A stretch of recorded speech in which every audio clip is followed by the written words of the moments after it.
솔론의 시대로부터 시작해서 알렉산드로스 대왕의 죽음에 이르기까지 정말로 이제 긴 세월을 그냥 순식간에 달려왔는데 오늘날 우리가 그리스를 기억하는 거는 그 엄청난 그리스의 문화적인 철학적인 어떤 그런 것 때문에 기억을 하는 건데 그렇게 충돌하는 와중에서도 이 고전기라고 하는 이 시대가 우리한테 문화적으로 예술적으로 왜 중요할까 어떻게 중요할까 거기에 대한 설명 좀 부탁드리겠습니다. 예, 아유 좋은 질문이십니다. 이게 역설적인데 사실 우리가 지금까지 쭉 얘기한 건 전쟁과 충돌과 갈등의 얘기만 쭉 했지 않습니까? 그러면 이 시기가 굉장히 혼란스럽고 그 척박한 시기가 아닌가 이렇게 생각하기 쉬운데 사실 오늘 얘기했던 그 특히 이제 살라미스죠.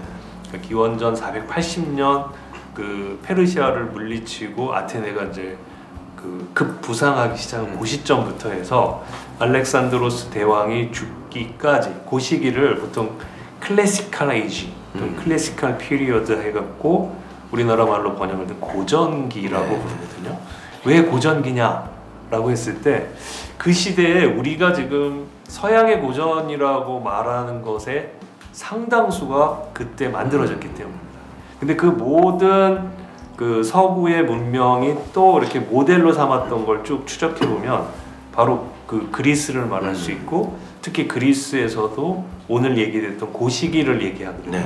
그 시기에 문화적인 측면, 특히 이제 역사, 철학 그리고 문학 이런 것에 그 전범이 될 수 있는 그 이후에 서양 문명의 전범이 될 수 있는 그 성취들이 문화적 성취들이 학술적 성취들이 그때 다 이루어집니다.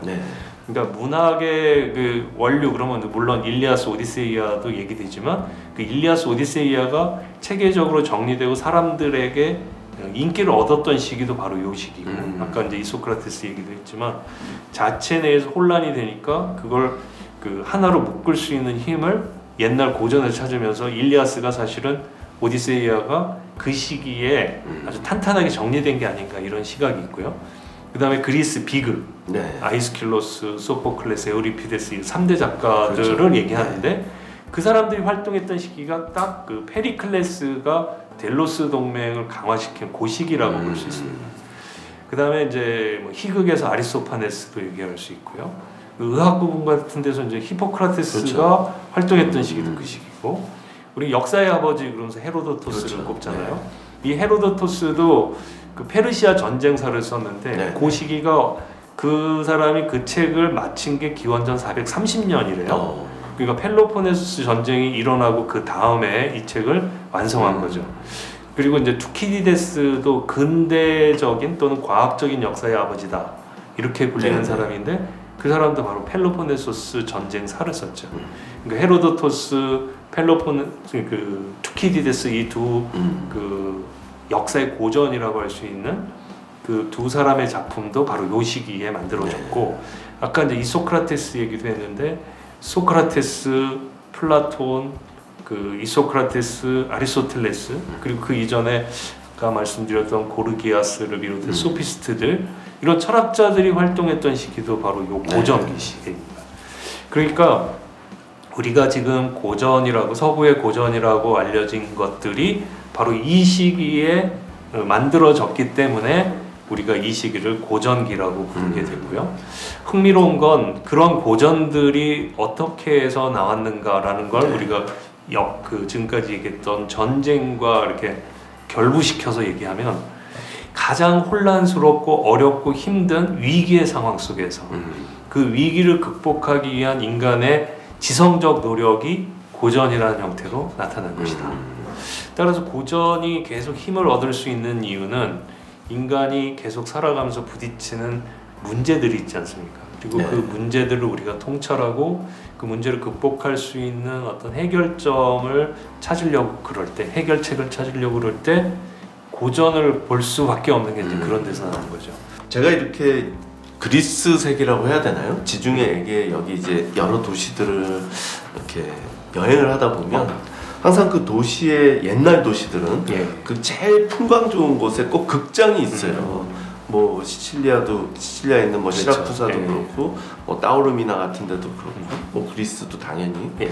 그래서 되게 극장이라는 곳이 아테네인들뿐 아니라 그리스인들의 참 중요한 곳이구나 예. 생각을 했었는데, 이제 아까 페르시아인 이야기, 아이스클로스의 이런 걸 보면 결국은 비극이라고 하는 게 우리가 오늘날 생각하는 단순한 하나의 극이 아니라 그렇죠. 아테네 사람들한테 정말 특별한 어떤 것이었던 것 같다는 생각이 들거든요. 그리스인, 아테네인에게 비극이란 어떤 건가요? 비극, 그리고 조금 더 넓게 말씀하신 것처럼 얘기하자면 극장. 네. 이게 이제 어떤 의미가 있냐 그랬을 때 크게 두 가지 얘기를 할 수 있을 것 같아요. 네. 하나는 일단 이게 극장이 디오니소스 신을 경배하는 제전과 관련이 있었거든요. 특히 이제 아테네에서 비극 경연대회가 열리고 희극 경연대회가 열리고, 그래서 사람들이 많이 공연을 보는 거, 이게 축제와 관련이 있는데 그냥 단순한 축제가 아니고, 그러니까 우리는 연극을 본다 그러면 이제 문화생활을 하는 걸로 생각하는데 당시에는 축제에 참여하고 그 축제가 특별한 신을 기리는 일을 했거든요. 근데 이 비극과 희극 이런 것들은 전부 디오니소스 신과 관련이 있습니다. 그리고 그게 대체로 봄철에 이루어지거든요. 네. 봄철이라는 거는 뭐 전 세계 어디에서나 새롭게 농사를 시작하고 새롭게 활동을 시작하는, 어떻게 보면 이제 새로운 1년이 시작된다는 기분이 드는 그런 시기죠. 봄철에 디오니소스 신에게 풍요를 기원하면서 그 제전을 열었던 거고, 그 제전에서 비극 공연을 하고 희극 공연을 한다는 건 디오니소스 신에게 예배를 드리는 거였습니다. 그러니까 첫 번째 극장이나 비극의 의미는 종교적인 행사의 의미가 있었던 거죠. 이 종교라는 게 당시에는 그 사람들의 세계관과 같았기 때문에 그 종교에 참여한다는 것은 신과 나와의 관계를 만드는 것이었고요.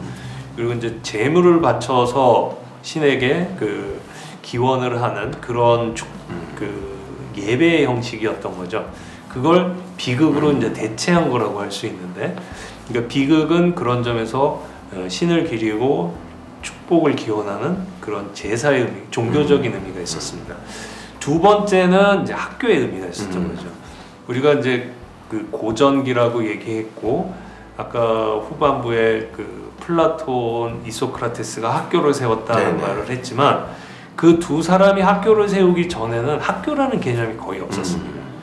특히 우리는 이제 태어나자마자 학교를 다녔던 시기에 살고 있어서 학교가 인류에게 당연한 어떤 기관처럼 생각하지만, 사실 이 학교라는 게 역사적인 과정 속에서 만들어진 거고, 특히 국가가 주도하면서 공교육이라는 제도 속에서 학교가 이루어진 거는 불과 몇백 년 안 되는 시기죠. 그렇죠.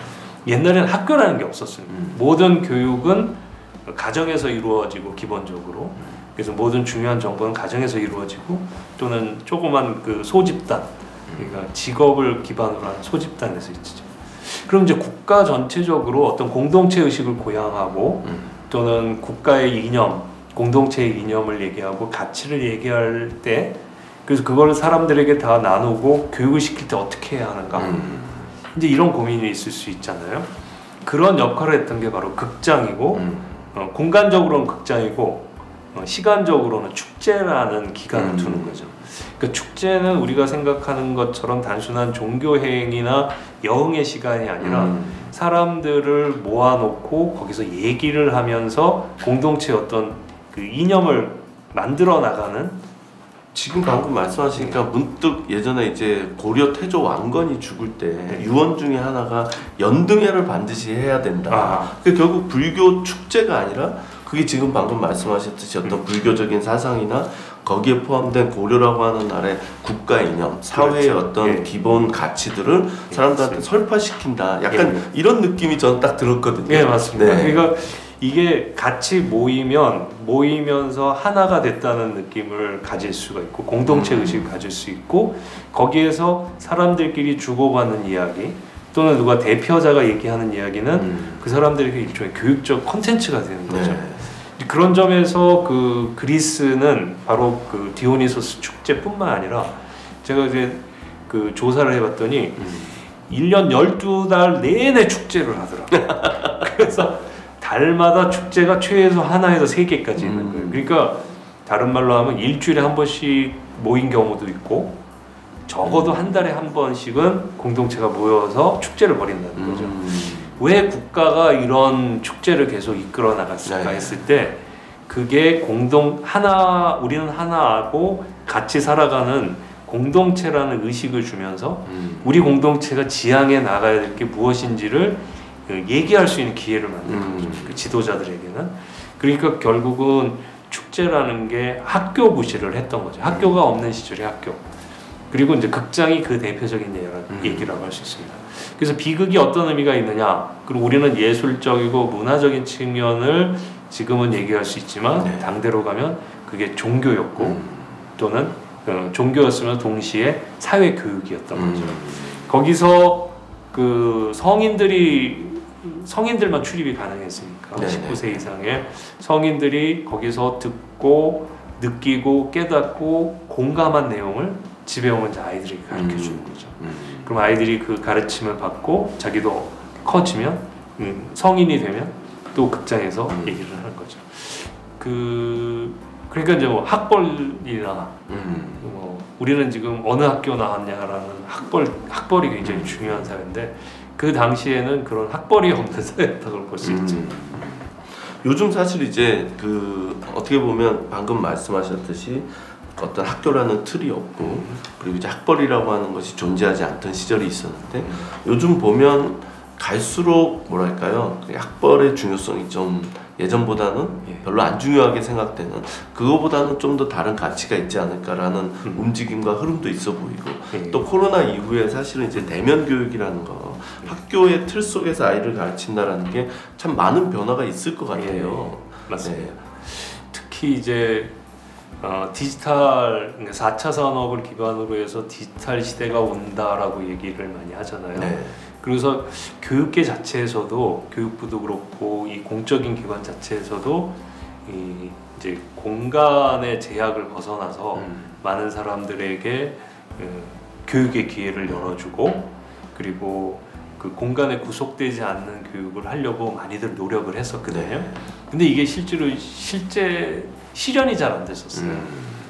그런데 이제 코로나 터지면서 만나는 게 위험해지는 상황이 되다 보니까 강제적으로 그런 수업이나 그런 교육 제도를 이용하게 되는 시대가 돼버린 거죠.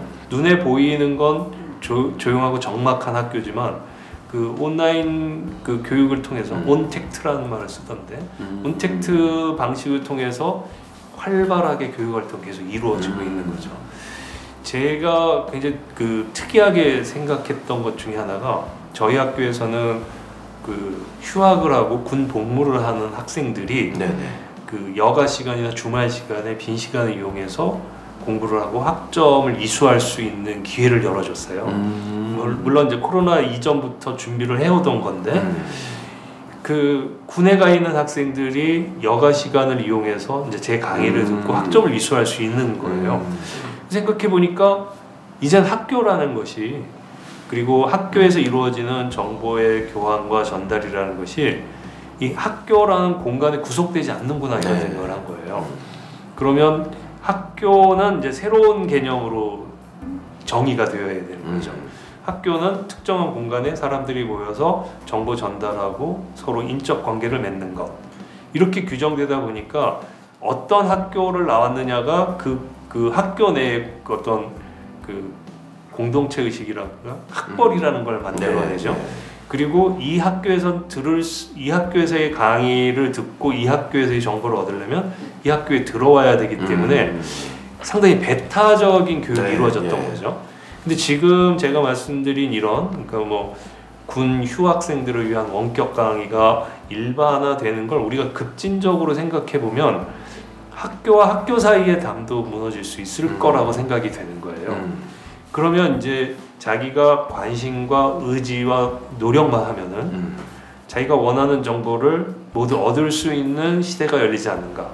실제로 하버드 대학이나 뭐 그 프린스턴에서 열리는 강의들이 온라인에 지금 공개가 되고 있거든요.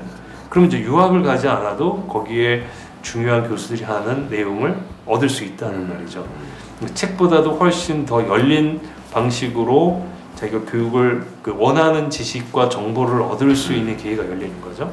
그래서 저도 그렇고 교육 쪽으로 많은 생각하시는 분들이 말씀하시기를 이제는 학벌이라든가 또 인간 관계 자체보다도 자기가 갖고 있는 실력, 아이디어 이런 걸로 승부할 수 있는 기회가 더 많아지고 그런 사회가 점점 될 것이다라는 얘기를 해요. 그렇다면 이제 저는 그 말은 한마디로 얘기하면 학교의 담벼락이 무너지는 거 아니냐. 그렇죠. 네. 그러면서 교육이 대중화되고 교육이 평등화되고 교육의 평등이 이루어질 수 있다면 이제 학벌이라는 것이 아니라 자신의 실력을 어떻게 키워나가느냐 이런 얘기를 할 수 있을 것 같아요.